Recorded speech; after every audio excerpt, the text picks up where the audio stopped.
I believe every service business, by the way, should have this. And it's having another secondary line of business around training, because everything evolves about learning. If you stop learning, you stop living and you get stagnant. And actually you start unlearning the stuff that you already know. It's horrible. Again, the same thing, the corruption, the corrupt world, the decaying world. If you don't put more knowledge in your brain, even the knowledge that you have will eventually fade away.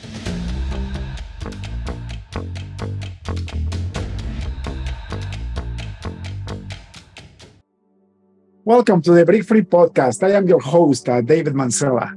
Today we have with us another person that is living life in their own terms, which is what this podcast is about. If you guys remember, my goal is to inspire people to take the leap of faith and change things around until they find happiness and fulfillment in their life. So, Ethan, welcome to the show, brother. How are you? I'm doing really well, David. Thank you so much for having me. Ethan, for the audience, can you tell me your full name? Where do you live and what do you do for a living? My name is Ethan Bull. I live in upstate New York in the Finger Lakes region in a town called Canandaigua, New York. And I am a career executive assistant by trade. And over the last 5+ years, my co-founder / CEO / wife and I, who is also an executive assistant by trade, we've taken that trade and kind of productized a service through our business Pro Assisting. And we've been running that for over 5 years. That's wonderful. And when I heard your story when we were doing the screening interview, I was amazed because there is so many ways for people to reach that path of freedom. That's why the podcast is called Break Free. And you're a great example of that, executive assistants. Tell me more about that. What does that mean for the audience? Like, how are you filling up a market hole? Well, I mean, the internet did an interesting thing by kind of breaking down geographical boundaries. And then virtual assistants came into vogue in 2007 when Tim Ferriss wrote the book, The 4-Hour Workweek. And during that time, my wife and I were in New York City as high-level executive assistants working in high finance, fashion. I was in entertainment and advertising. And really in those roles at a very high level, you serve as a business partner, a chief of staff, a project manager, an assistant scheduler, and a personal assistant, really being that single point of contact. And so we really didn't see how you could do what we do remotely. And then fast forward to 2015, we had our second son.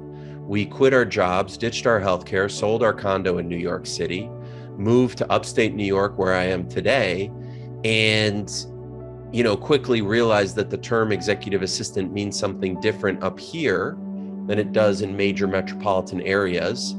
And so we felt that our experience and compensation expectations were not aligned with the job market. And that's when we kind of did a deep dive on the virtual assistant space. And by that point, 2017, we really felt that the technology got to where it needed to be, to where we actually can provide the level of support that we're used to providing remotely. And we also saw that gap in the marketplace between what a virtual assistant could provide compared to a full-time executive assistant that's an employee in-house could provide. And that's how we created Pro Assisting and the business model that we use to fill that gap. That's amazing. Out of necessity then, right? You decided to move out of metropolitan areas because it's not fun. I mean, it's fun for a while until you grew out of it, right? And then once you went into a more rural area, you realized that your services were no longer required by the companies that were around there. So then you decided, okay, let's try to figure something else out. I will say that I was fortunate enough to get one of the few seats in Rochester that was commensurate with our experience and did compensate me appropriately, working for the CEO of a $2 billion healthcare network with 16,000 employees. It was after 2 years in that role that he decided to part ways with me, which I agreed with, but he was very generous in the severance package. And Stephanie, by that point, had already been approached and started working with a client who was a consultant for Fortune 100 companies traveling the world. And so that kind of really opened our eyes. And that's when we took the leap of faith, if you will, to go out on our own. That's beautiful. And that's why you're in this podcast. The story is amazing. It's been 5 years. You know, most people go out of business within 2 years. Did you know that statistic? I did. And being in our 6th year is really gratifying. And I have some ideas of why we are successful there that may relate to your viewers, but we can get into that. For sure. Before we do that, I would love to see how your childhood was. The person that I see right now has been forming from events in life that actually makes you a better person every time you hit an obstacle and you overcome that obstacle. So that's what I'm most interested in, your failures and how you came out of those failures. So where were you when you were on your last year of high school? What was your mind about, and what did you want to do with your life? Well, I was an only child with 4 parents and no step siblings. My mother and father divorced when I was around 18 months, or maybe before. My stepmother came into my life when I was around 3, or going on 4, and my stepfather came into my life when I was 5.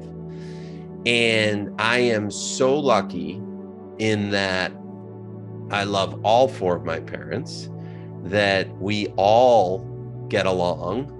Unfortunately, my stepfather passed away, but we all got along, and there were no step siblings. So everybody said I was spoiled. You know. So, and you were 18 months old, you said? So you didn't even know what divorce was then growing up. I'm sorry, what was that? You were 18 months, you said, when they split 18 months up? when they split, yeah. So basically, you had no concept of divorce when you were coming up. You just knew that you had 2 sets of parents, right? That's true. I didn't, well, I had the concept of divorce around the idea, or around me having to go to my dad's on the weekends, how to schedule Thanksgivings and Christmases and 4th of Julys, managing expectations on both sides to be where they wanted me to be, and there was some tug and pull there. So it wasn't all perfect. And that stress that I felt as a child growing up, kind of, you know, my mom, I lived with my mom and my stepfather, and she instilled, you know, great empathy in me, but she had to be a disciplinarian in a way that I don't think was necessarily fair. My dad was the fun-loving, happy-go-lucky guy, and, you know, and I think she took some of the brunt from me about wanting to hang out with the happy-go-lucky side, as opposed to, you know, more meeting my responsibilities and the family on my mom's side. So that's kind of how I experienced a divorced family. But I was grateful and very lucky that everyone got along, and it wasn't any animosity. That I'm very fortunate for. And in addition, I had 4 really successful, unique individuals to draw from in my childhood and to learn from. And each of them instilled different attributes in me that I think has made us successful in this business, frankly. Incredible. Did you ever go to university? What did you do after high school? Yeah, well, I grew up a block away from where I'm sitting right now. Oh, And nice. it's a small town. I really didn't I, I lived a blessed life growing up, but I didn't know it at the time because it was so small. I got caught for every bad thing I did, and there was no anonymity. So I ran away to Boston and went to school at Bentley College in Waltham, and started to spread my wings that way by just getting out of town. What did you go to school for? Marketing. Marketing. So right after marketing, what was your first actually full-time job? What did you do right after school? I went to New York City and worked on a movie called Addicted to Love in 1996. And that first day in Manhattan, I rode the elevator up with just me and Meg Ryan in the elevator. And I was completely starstruck, and she was so gracious and generous and totally related to me on a recent college grad coming to his first job on that level. And, worked on that movie, and then worked on studio and independent pictures, and it kind of took off from there. That's incredible. How you get started in the movie industry? That's very interesting. How was that breakthrough? Well, it actually goes back to when I was studying abroad in Australia. I traveled with my keyboard, not the one that's sitting right there, but a different one. And I was playing in a band down in Australia while I was going to school for 6 months. And Bentley is a real specialty business school. But through that process, I was like, why don't I try and marry this creative expression or my music with business? And when I got back from Australia, first semester senior year, I spent all my time calling record labels and production studios, and I finally got an internship at WEA, which is Warner Brothers, Elektra, Atlantic record labels. And I worked in their marketing department. And towards the end of that internship, through the Warner Brothers connection, I heard about this movie being produced.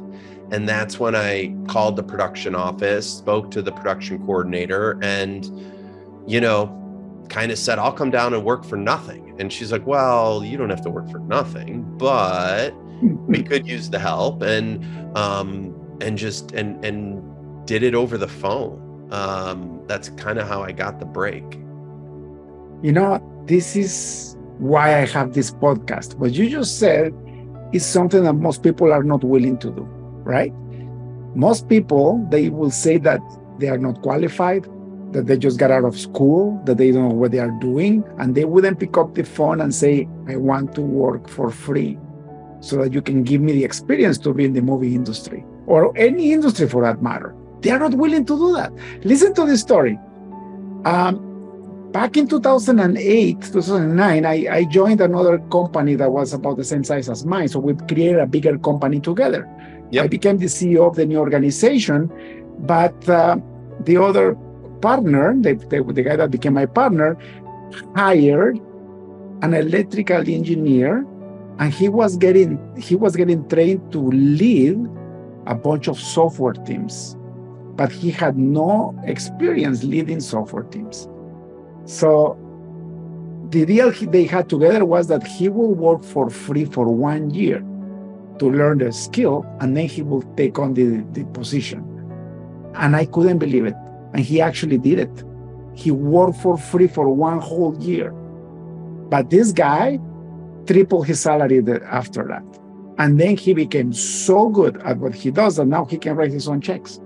But he took the leap of faith, and he actually, you know what he did? He said, instead of getting an MBA and paying $300,000 for it, I'm going to work for free for this company. I'm going to learn this job that I want to do so I can actually get into it.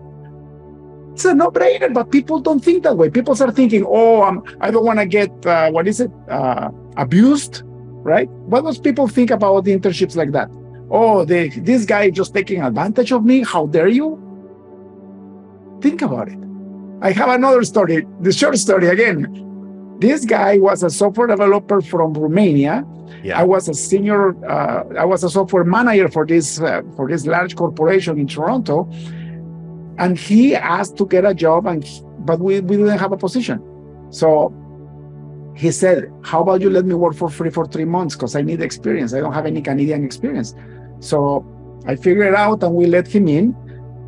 This kid not only became the best developer that I had, but when I left that company, I gave him my job. It's fantastic. Think about that. Yeah. Well, no, I mean, look, the entertainment industry is rife with stories like that as well, because there's a line of people out the door standing behind you who are willing to take your job and willing to take less for that job. And what's funny is that the assistant role in the entertainment industry is that kind of stepping stone. And they get Harvard MBAs and Yale JD candidates coming and filling roles that they're paying $30,000 a year for, working 80 hours a week just to get the network, the connections, the wherewithal and how everything works, feeling out their taste and where they want to go. And it's one of the few, I think it is the single industry that you'll see an equal number of men and women being in the assistant role compared to all other industries. Me being a male executive assistant, there's like 3% of us in the country. So, and most all of them are concentrated in the entertainment industry, a lot of them. So, I think there's a little correlation there in terms of what you were talking about. So that's what spearheaded your assistant career then. It was the movie industry. Correct. Right? Yeah. What happened after the movie? Where did you go to? What did you do next? Well, I worked on a different movie, and that was being produced by New Line Cinema. I was lucky enough to get a coffee with the director of development, and she introduced me to the human resource manager at the William Morris Agency. And the William Morris Agency is the oldest talent agency in the world. It has since been purchased by Endeavor, and so now it's called Endeavor William Morris. And I pushed a mail cart as an agent trainee. And I did some time on a motion picture agent's desk as her assistant, or second assistant, actually. I also was coordinator for the music department for William Morris. And then after that, I got a job working for the chairman of USA Films when we were making the movie Traffic by Steven Soderbergh. And that was kind of the pinnacle of my assisting career. And then I kind of used the assistant role, moved into advertising, so I could still chase dreams outside the office, if you will, by writing scripts. And I have a published graphic novel, and I ran an open mic for a couple years and playing music. So really still scratching that creative itch while I leveraged the role of an executive assistant to pay my bills. That's beautiful. And I think it's important too. We only have one life. And if you have a passion for something, even if you can do something else to finance that, it's great. My son is a singer-songwriter. He graduated marketing, and now he's the director of marketing for one of my biggest companies. Right.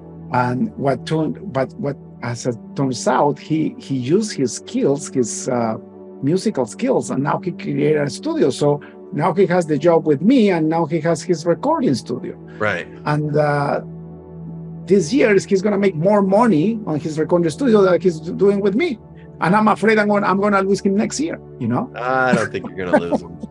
I don't think you're going to lose him. That's fantastic. And what has happened with the music industry and how technology, I think the music industry has been affected the most by technology, where you can record a full band on your iPhone. I mean, it blows my mind. I think the film industry is a close second, but it's all fascinating on what you can do to scratch that creative itch. My advice is to find internal reward for your creative pursuits and not external validation.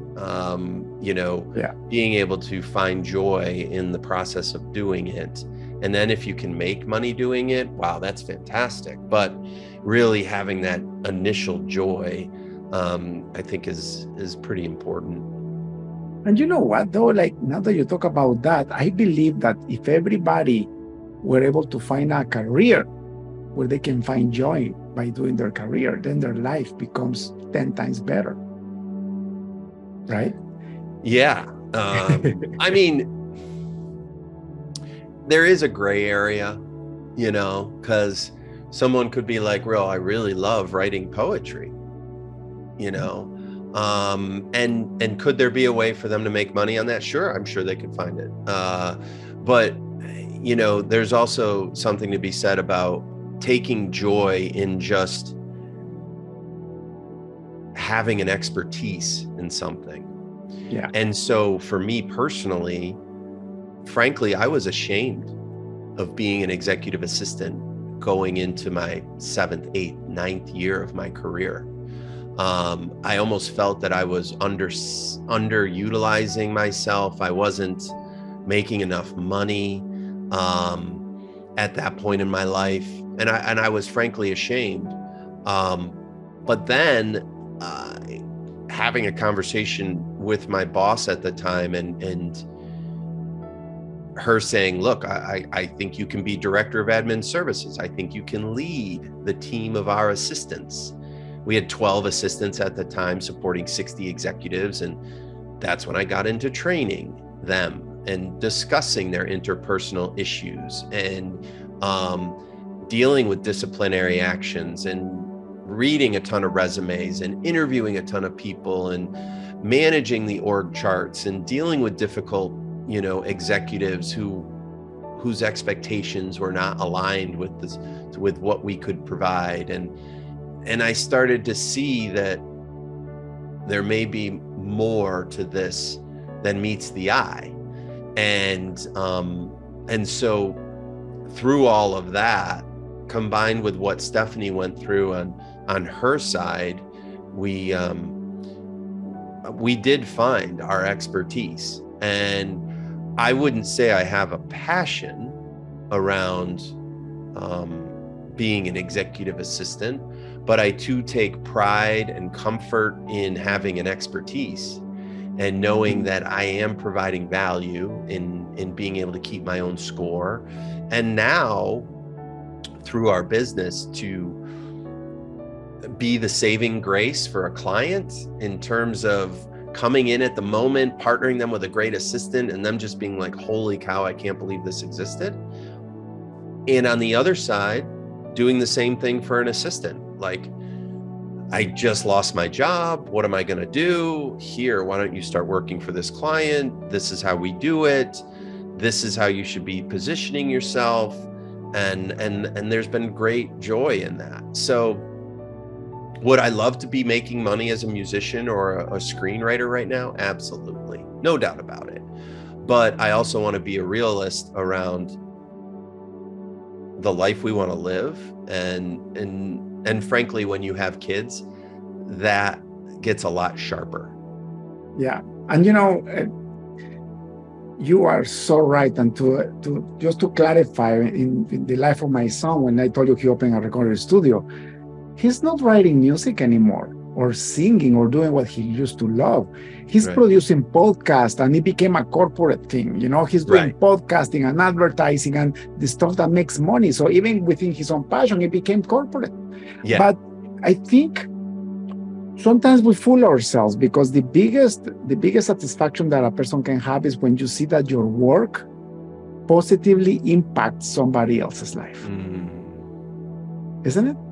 Oh, that is, and that's why my most favorite thing about running Pro Assisting at the moment is having prospect calls. And even if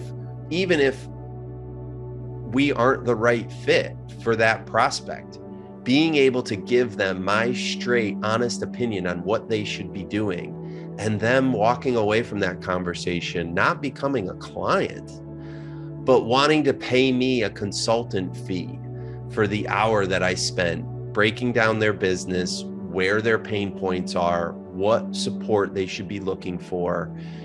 And I think that's karma. I think that comes back in spades. And I get great joy in that. And I also get great joy on having an impact on the lives of our assistants, our partner executive assistants, and providing them with a work-life balance that they've never experienced before.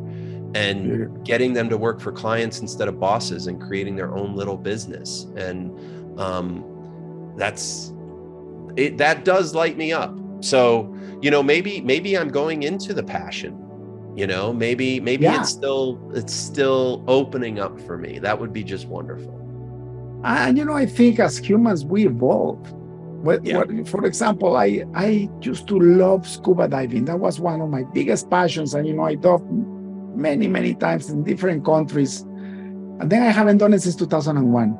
And when I think about wanting to go into the ocean and have a beautiful dive, it's not my thing anymore. Yeah. Somehow I grew out of that passion into something else. Right? For example, my passion now, my most important passion is this podcast, because I get to meet amazing people that are changing lives. And I also get to influence other people that need that advice. And for me, there's, wow. For me, it's like, what? It's beautiful. Right? That's great. That's fantastic. So tell me, Ethan, how was that transition? Because I know so you did your last job, you get a beautiful severance package. You could have simply just get another job. What was that thinking of saying, I'm going to risk it all and go into business with my wife? Especially with your wife, because when I decided to exit corporate is safe. You get your paycheck and your bonuses and you get your paid vacations. And you also get a network of people that if you do your job properly, you're going to have nice people around you. Yeah. But leaving that, for me, what I did is I did the jump first, but my wife stayed in corporate until I could, pay the bills with my business. Yep. And that took 5 years, by the way. It wasn't instant. But you guys both went into business at the same time. How did you pull that off? Well, we actually didn't. It was 2017 when I still had my full-time role, when a friend of ours from New York City reached out to Stephanie and said, hey, I know this consultant. She's a Fortune 100 consultant. She travels the world. She needs great support, doesn't care where you live, and doesn't need full-time. Are you interested? And that's when Stephanie was pulling her hair out, being at home with 2 little boys, being the stay-at-home mom, and really longing for that work outlet. And so that night we were Googling how much should we charge for executive assistant support, and like crazy, like we just had no idea. And so she started working for that client, and that started us going down the rabbit hole of what does the remote support look like in the United States versus overseas, and what is the business model, and what does that look like? And frankly, so we had an inkling, okay, and then I get let go, and then we had a little bit of time given the severance package. And so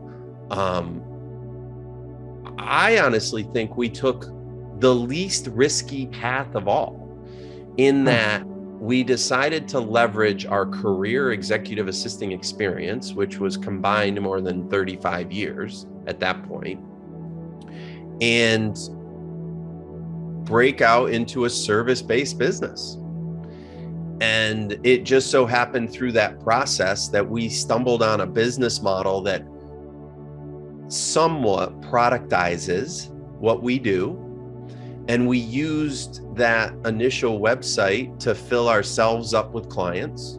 So we were in the black from pretty much day one. That's incredible. And then we just didn't turn off the spigot of people coming to look to partner with us. And then we just became an expert two-sided marketplace where we're partnering people who we deem and feel and would bet on being really talented executive assistants who have proven it through their work, and combine them with clients. And what's unique about us is that we only what's unique is we pass 80% of our monthly retainers onto our partner executive assistants, which frankly is unheard of in the space. Yeah. And, you know, a lot of virtual assistant companies advertise executive virtual assistant or virtual executive assistant for $45 an hour, but they're compensating their assistant $22. And the only people who will work at $22 an hour doing that work, frankly, most of the time don't have the hard experience behind them. And it's no knock on that person. Believe me, I get it. And it's just that we wanted to differentiate ourselves and come up with a different term. So we went with remote executive assistants, and we don't charge by the hour. And we are playing more in the high end of the market. But when you compare us against hiring a full-time employee, the value proposition is really strong. Beautiful. And your quality of service excels as a result. And listen, if I am an executive, a senior executive of a strong company, or even a mid-sized company, right? I could choose with my salary to buy, a Toyota Corolla, or I could buy a Mercedes-Benz. Both cars will take me where I want, but one car is not going to give me the same experience as the other car. But with you, it's even more impactful, because if you hire somebody with less expertise, you're going to be left behind in your job, and you might be kicking and complaining about this should be done this way and it's not done correctly, or maybe their throughput is half of what the throughput of your people. I tell you, because this is exactly the same thing that happens in my business. Like my competition. I have developers in 9 countries, and my competition is global. And my fees are double. Any other business that are like me, they charge half of what I charge. But guess what? At the end of the day, when you look at the overall cost for a project, I'm coming in about 30% cheaper than anybody else with double the fees. Why? Because my people are the best. So we use less time to deliver the same thing that the other people will deliver. Right. Right. Well, yeah. And, our space is evolving. You go back to 2007 when Tim Ferriss released the 4-Hour Work Week, and that set expectations that you can get an overseas virtual assistant for $5 an hour. And you can. And if you can, and it meets your needs, that's fantastic. That's great. But what it also did was it on the US centered market is, I think, misaligned expectations around how much great support actually costs and what great support actually looks like. We limit the number of clients that our assistants have to 3, and that is all in purpose of making sure they can provide that full service support. Yeah, that's beautiful. 5 years in business, on your 6th year, what has been the most terrible problem you ever had in your business, and how do you come out of it? Well, initially, we just didn't know if it was going to work. Even no matter how great it sounds and everything, we just didn't know. Then it was around how long will our clients stick around, and how long will we be working clients?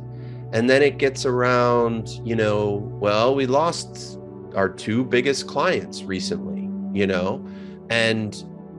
but fortunately we're diversified. And so we're diversified just because we have the number of clients we have, but, and then there's an assistant just stops working because they have an issue, and then you have to step in. I think for me, being a W-2 employee for so long, you look across the fence and the grass is always greener. And I always wanted to own my own business. I always wanted to be my own boss. And you look across the fence and you're like, yeah. And now being on the other side, what I've been most surprised at is that even when things are going perfectly, there's that 1 week stretch where everything is just clicking great. There is still an inherent amount of stress that you're one phone call, one email away from something breaking, something going down, and materially impacting your business. And that's been hard to get used to, because I do feel, at least for me, it feels constant, but there's also excitement there. Mm-hmm. And I tell you, it gets better, because as you grow in life, I've been in business for 18 years. As you grow in your business life, you start putting more and more systems in place to lower those fires. I mean, don't get me wrong, the fires will always show up because you live in a broken world. And by definition, everything deteriorates. Have you noticed that everything gets corrupted eventually? Yeah. You buy a brand new car, in 10 years looks really bad. You get, even, I was doing research on, on driveways, because I needed to fix my driveway. And I have interlocking driveway, and I thought they did it because it was cheap when I bought the house, but actually it's the most expensive solution. But even the interlocking driveway, you need to maintain it. But then I thought, okay, I'm going to put pavement. Turns out that is the most horrible thing that you can put in, because it gets corrupted really fast. And even cement, because we live in an area where we use salt in the winter.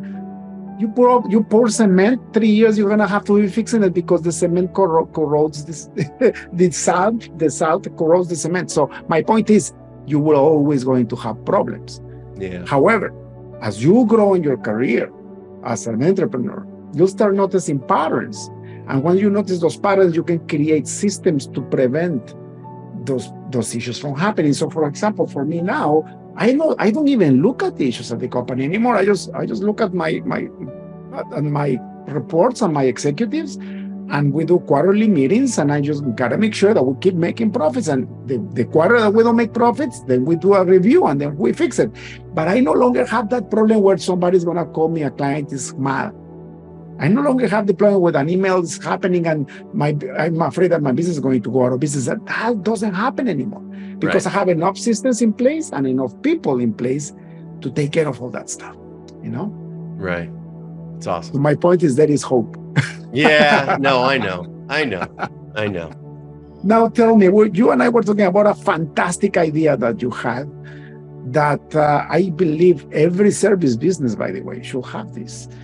And it's having another secondary line of business around training, because everything evolves about learning. If you stop learning, you stop living, and you get stagnant. And actually, you start unlearning the stuff that you already know. It's horrible. Again, the same thing, the corruption, the corrupt world, the decaying world. If you don't put more knowledge in your brain, even the knowledge that you have will eventually fade away. So tell me about your idea. What are you going to do?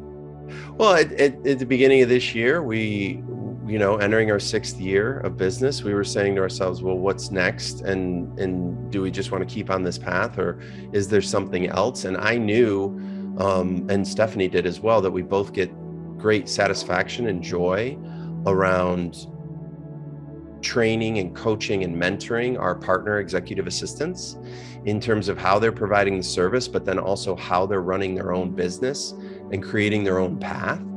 And we felt that, our corporate experience and working for large organizations, combined with running this business for the last 5 years, gives us a very unique and interesting perspective from which to teach, train, mentor, and coach executive assistants to forge their own path and create their own life and really set themselves up for success for the remainder of their career, especially given, AI is coming down the pipe, and what does that mean, and all of the things coming at them,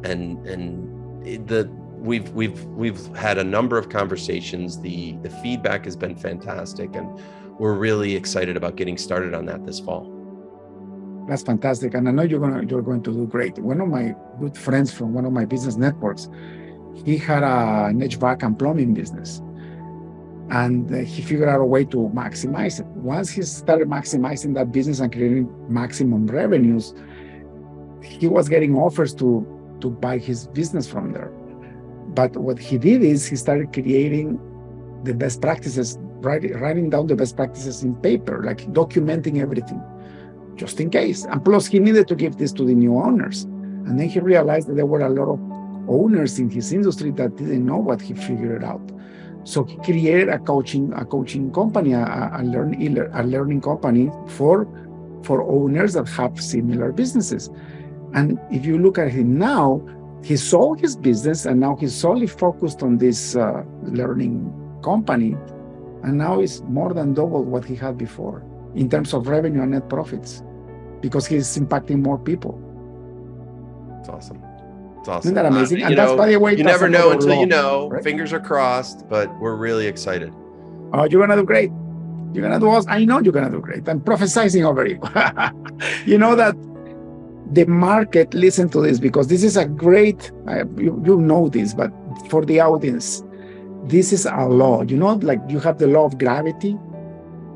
If you are a good person or a bad person, it doesn't matter. The law, if you fall off your bed, you're going to end up in the floor, right? Doesn't matter who you are. So there is a universal laws that behave this way. In the free market where we live, thank God we still live in a free market. There is a law that says that the amount of money that you will receive from the market is directly proportional to the amount of people that you help, or the quality or how deep you help the person or your clients. So the more people that benefits from your products and services, the more wealthy you will become as a business. So that explains why my buddy is making more money now training other entrepreneurs in his industry, because before he was impacting households and other, smaller businesses with his technicians. Now he has, 300-400 entrepreneurs that are making better, which, by the way, because they're making better, their clients are getting better service. So now he's experiencing more wealth in his life. It's a law. And for the audience, why do you think employees don't make as much money as an entrepreneur? Because an employee is impacting directly his boss and whatever line of business he's being told to do. But when you become an entrepreneur, if you don't have many clients, you die. So your impact is instantly better and bigger, right? Yeah. No, I like that. I hope it's true, because I think we are having an impact. And, not to toot our own horn, but, when a client of ours stays with us for 5 years, and we have a number of them, that's an encouraging sign. And when assistants stick with us for a long time, that's an encouraging sign. And, so yeah, we're excited.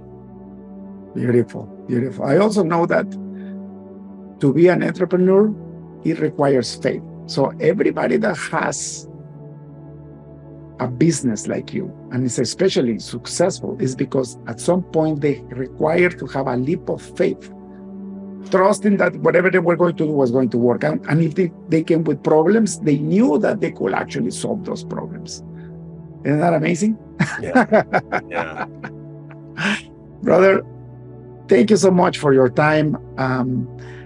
I'm going to close this podcast with one last question, and it's got to come right from your heart. If you had access to a billboard in front of the busiest highway on earth, what would you write on that billboard? What advice would you give to people? We tell this to our sons, that the secret in life is to meet all of your responsibilities while having as much fun as possible. Wow. Can you repeat that again, please? We tell our sons to meet all of your responsibilities while having as much fun as possible. That's beautiful. I never heard that before, and I thank you for it. If we all did that, there will be a lot less angry and sad people in the world, right? Ethan, thank you so much for your time. Yeah. If people like to find you or about your new training course, or if they want to be participant in your business, how can they find you? We are at proassisting.com. And we also, I'm also very active on LinkedIn, Ethan Bull on LinkedIn. I really suggest either going to the website or finding me on LinkedIn, and I'm happy to communicate however you prefer. Fantastic. Brother, thank you so much. God bless you. And I hope that your business goes 10x from now on. And this is your home. You can always come back and tell us. I actually will probably call you back in a year and ask you how your training business is going. Oh, please do, David. I'd really appreciate it. Thank you so much. God bless. Cheers. That's all for today's episode of the Break Free Podcast. Head on over to iTunes and subscribe to the show. Starting your own business can be tough, but it doesn't have to be. Visit davidmansilla.com to pick up a copy of the #1 international best-selling book, Breaking Out of Corporate Jail. Expand what you consider to be possible and reach your full potential. And join us on the next episode.